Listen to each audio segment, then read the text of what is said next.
സനോജ്, ഏറ്റവും പ്രധാനപ്പെട്ടത് രണ്ട് കാര്യമാണ്. ഒന്ന്, ആരോഗ്യമന്ത്രിയുടെ അടുത്തുപോലും എത്തിയിട്ടില്ലായിരുന്നു KSUക്കാർ. പിന്നെ എങ്ങനെയാണ് അവർ മന്ത്രിയെ ആക്രമിച്ചു എന്നുള്ള വാദം പൊടുന്നനെ ഉയർന്നു വരുന്നത് എന്നുള്ളത് ഒന്നാമത്തെ ചോദ്യം. രണ്ട്, പുറത്തു വന്ന ദൃശ്യങ്ങൾ, അതിൽ KSU പറയുന്നതിനെ സാധൂകരിക്കുന്ന തരത്തിൽ മന്ത്രിക്ക് നേരിട്ട് ആക്രമണമേൽക്കുന്ന ദൃശ്യങ്ങളില്ല.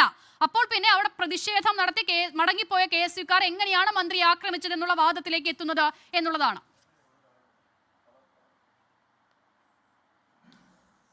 എത്ര ദുർബലമായ വാദമാണ് ഈ അലോഷ്യസ് ഒക്കെ ഇങ്ങനെ ഉന്നയിക്കുന്നത്. ഇതൊക്കെ ആളുകൾ കാണുന്നുണ്ട് എന്നൊരു സാമാന്യ ബോധമെങ്കിലും അദ്ദേഹത്തിന് ഉണ്ടാവണ്ടേ. യഥാർത്ഥത്തിൽ ഇന്ന് നടത്തിയിട്ടുള്ള സമരത്തെ തള്ളിപ്പറയാൻ ആവശ്യമായ നല്ല ഔന്നത്യമാണ് യഥാർത്ഥത്തിൽ ഒരു KSU പ്രസിഡന്റ് കാണിക്കേണ്ടത്.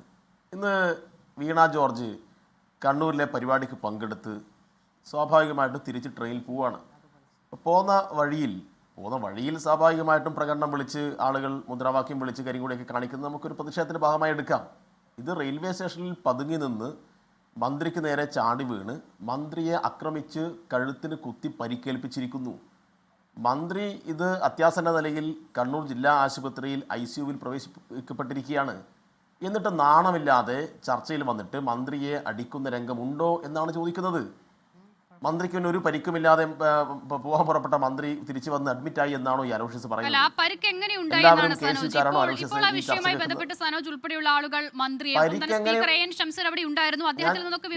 നിങ്ങൾ കാണാത്ത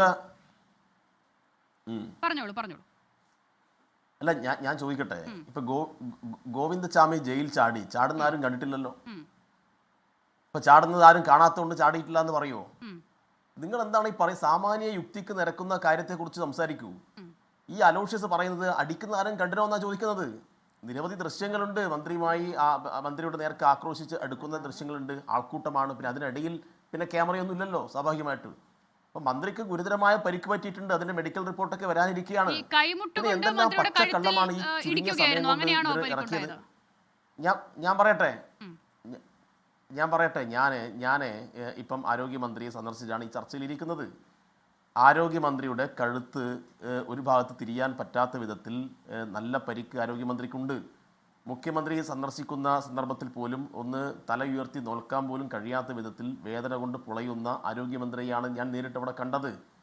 അതുകൊണ്ട് ആരോഗ്യമന്ത്രി എന്തെങ്കിലും തരത്തിൽ ഇങ്ങനെ ഒരു നാടകം കളിക്കുകയാണെന്നൊക്കെ പറഞ്ഞാൽ കോൺഗ്രസ് ഓഫീസിൽ ഇരിക്കുന്ന ആരെങ്കിലും ചിലപ്പോൾ വിശ്വസിച്ച് വരും. അതുകൊണ്ട് മെഡിക്കൽ റിപ്പോർട്ട് ഉൾപ്പെടെ വരാൻ പോവുകയാണ്.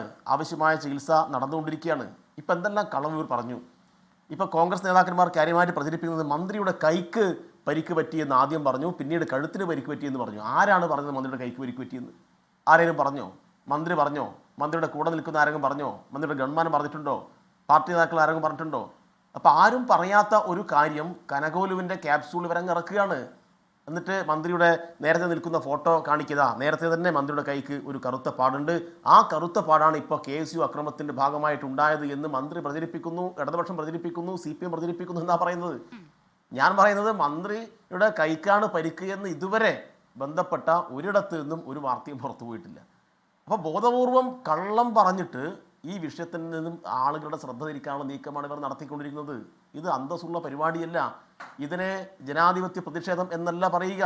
ഒരു മന്ത്രിയുടെ വീട്ടിൽ ഒളിച്ച് കയറിയിട്ട് റീത്ത് വെച്ച സംഘമല്ലേ ഇവർ. റീത്ത് വെക്കുന്ന എന്താ? നമ്മുടെ നാട്ടിലെ ആളുകൾ സാധാരണ മരണപ്പെട്ട റീത്ത് വെക്കുക. പ്രതിഷേധമൊക്കെ ഒരുപാട് കണ്ടിട്ടുണ്ട്. അപ്പം മന്ത്രിയുടെ വീട്ടിൽ പോയി റീത്ത് വെച്ചിട്ട് അതിനെപ്പോലും ന്യായീകരിക്കുന്ന സംഘം. അപ്പം മന്ത്രിയെ കൊല്ലാനുള്ള പദ്ധതി, മന്ത്രിയെ അപായപ്പെടുത്താനുള്ള പദ്ധതി, ഗൂഢാലോചന, അത് ഈ VD സതീശനും സംഘവും അറിഞ്ഞുകൊണ്ട് തയ്യാറാക്കിയതാണ്. എന്താ കാര്യം? കേരളത്തിൻ്റെ ആരോഗ്യമേഖലയുടെ കുതിപ്പ് സംബന്ധിച്ച് വലിയ ചർച്ച നടക്കുന്നു. കേരളത്തിൻ്റെ വികസനം, ക്ഷേമം, അതുമായി ബന്ധപ്പെട്ട കാര്യങ്ങൾ വരുന്ന തെരഞ്ഞെടുപ്പിൽ പ്രധാനമായും ചർച്ചയ്ക്ക് വെക്കുന്നു. സതീശൻ്റെ നുണകൾ ഒരു ഭാഗത്ത് പൊളിഞ്ഞടുങ്ങുന്നു. സതീശൻ്റെ നുണകൾക്ക് വേണ്ടി പ്രത്യേക ഫേസ്ബുക്കിൽ പേജ് ഉണ്ടാവുന്നു. സതീശൻ എന്താണെന്ന് കൂടുതൽ തുറന്നു കാട്ടപ്പെടുന്നു. വെപ്രാളമാണ്. അപ്പോൾ എന്തെങ്കിലും കാട്ടിക്കൂട്ടി ജനങ്ങളുടെ ശ്രദ്ധ മാറ്റുക എന്ന ചിന്തയുടെ ഭാഗമായിട്ട് ഉണ്ടാക്കുന്ന അക്രമങ്ങൾ, ഇത് അങ്ങേയറ്റം അപകടമാണ്. ജനാധിപത്യ സംവിധാനം ചേരാത്തതാണ്.